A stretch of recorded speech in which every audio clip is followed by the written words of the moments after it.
आइए विद्यार्थियों, आज हम निबंध लेखन पर चर्चा करेंगे। सबसे पहले हम जानते हैं कि निबंध का अर्थ क्या है। निबंध का अर्थ है व्यवस्थित रूप से बंधा हुआ। निबंध अंग्रेजी के ऐसे शब्द का पर्यायवाची है।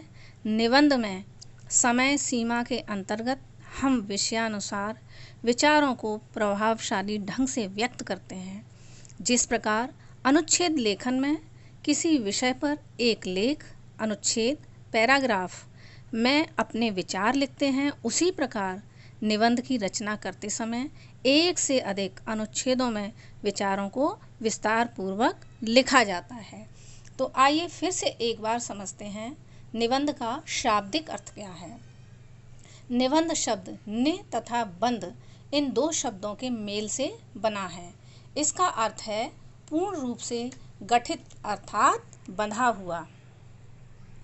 निबंध शब्द नि तथा निबंध इन दोनों शब्दों के मेल से बना है। इसका अर्थ है पूर्ण रूप से गठित अर्थात बंधा हुआ।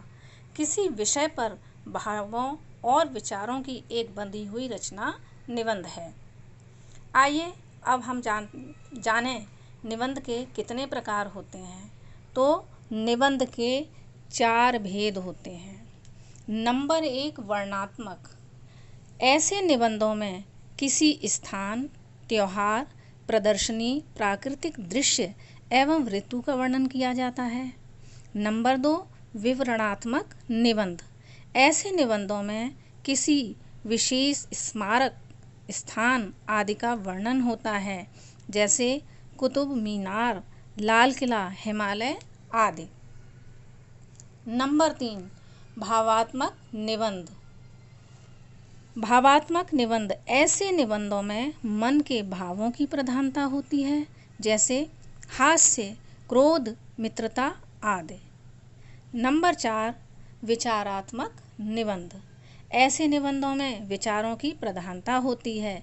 इसके अंतर्गत राष्ट्र प्रेम, धर्म, समाज समस्या, बढ़ती महंगाई आदि आते हैं। अर्थात समाज में जितनी भी प्रेजेंट अर्थात समकालीन समस्याएं हैं, उनसे संबंधित सभी विषय आएंगे।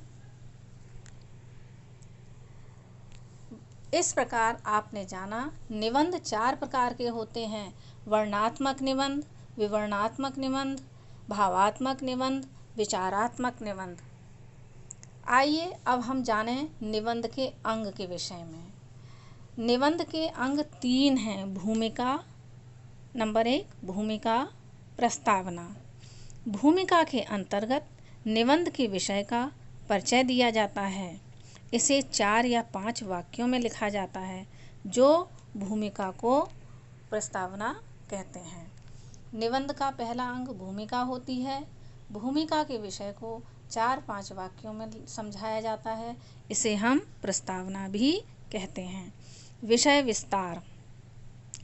विषय विस्तार में विषय के बारे में विस्तार पूर्वक लिखा जाता है, डिटेल में लिखा जाता है। इसमें विचारों, भावों, तथ्यों तथा उदाहरणों आदि का समावेश होता है। एक एक विचार और भाव को छोटे छोटे अनुच्छेदों में अभिव्यक्त करते हैं। अंतिम नंबर 3, उपसंहार, जिसको हम निष्कर्ष भी कहते हैं। उपसंहार में विषय का सारांश व अपना मत प्रकट करते हुए निबंध समाप्त करते हैं। उपसंहार निबंध का तीसरा और अंतिम चरण है, अंतिम भाग है। इस भाग में निबंध में बताई गई सारी बातों का निष्कर्ष लिखा जाता है और हम अपने विचार भी लिख सकते हैं कि इस निबंध के विषय में आपके क्या विचार हैं। अब आइए हम विस्तार से चर्चा करते हैं निबंध लिखते समय किन बातों का ध्यान रखना चाहिए। तो निबंध लिखते समय हमें निम्नलिखित बातों का ध्यान रखना चाहिए। निबंध की भाषा सरल होनी चाहिए, इजी लैंग्वेज होनी चाहिए।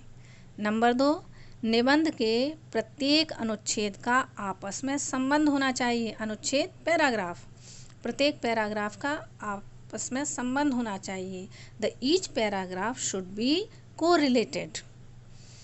नंबर 3, भाषा की शुद्धता का ध्यान रखना चाहिए। भाषा व्याकरण की दृष्टि से शुद्ध होनी चाहिए। नंबर 4, एक ही बात को बार बार नहीं दोहराना चाहिए। नंबर 5, निबंध के बीच बीच में महान व्यक्तियों के कथनों को लिखना चाहिए। नंबर 6, विचारों को व्यवस्थित करने के लिए पहले रूपरेखा तैयार कर लेनी चाहिए। रूपरेखा को हम संकेत बिंदु भी कह सकते हैं, जो हम निबंध लिखने से ठीक पहले लिखते हैं। जैसे मान लीजिए आपके सिलेबस में, आपके पाठ्यक्रम में निबंध है राष्ट्रीय पर्व। आपको राष्ट्रीय पर्व पर निबंध लिखना है, तो उसमें आप सबसे पहले रूपरेखा में आप लिखेंगे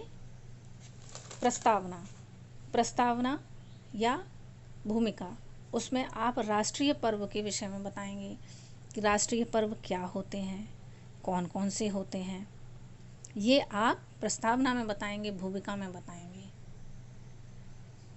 फिर नंबर 2 पर आप लिखेंगे विषय विस्तार। तो आपका विषय क्या है? राष्ट्रीय पर्व। राष्ट्रीय पर्व में आप कोई भी पर्व ले सकते हैं, जैसे 26 जनवरी है, 15 अगस्त है, 2 अक्टूबर है, गांधी जयंती। ये सब हमारे राष्ट्रीय पर्व हैं।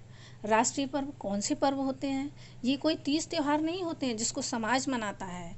ये राष्ट्रीय पर्व वे पर्व होते हैं जो पूरे देश के द्वारा मनाए जाते हैं, जैसे 26 जनवरी, 15 अगस्त, 2 अक्टूबर आदि। अब नंबर 2, विषय विस्तार। विषय विस्तार में आप, जैसे मान लीजिए आपको लिखना है 26 जनवरी के ऊपर निबंध लिखना है, आपको विषय दिया गया है 26 जनवरी। तो विषय विस्तार में आप 26 जनवरी को मनाने का कारण पूरा विस्तार से लिखेंगे कि 26 जनवरी क्यों मनाई जाती है। फिर अंत में निष्कर्ष में आप लिखेंगे जो आपने निबंध लिखा है उसके विषय में लिखेंगे। आप उसके विषय में अपने विचार भी दे सकते हैं कि 26 जनवरी क्यों मनाया जाता है और क्या सभी भारतवासियों को 26 जनवरी मनाना चाहिए। इस तरह से आप निबंध लिखेंगे। धन्यवाद विद्यार्थियों।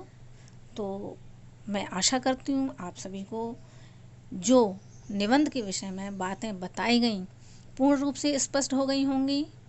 इसलिए आप सभी मुझे राष्ट्रीय पर्व 15 अगस्त, 26 जनवरी या 2 अक्टूबर पर सभी विद्यार्थी निबंध लिखकर भेजेंगे।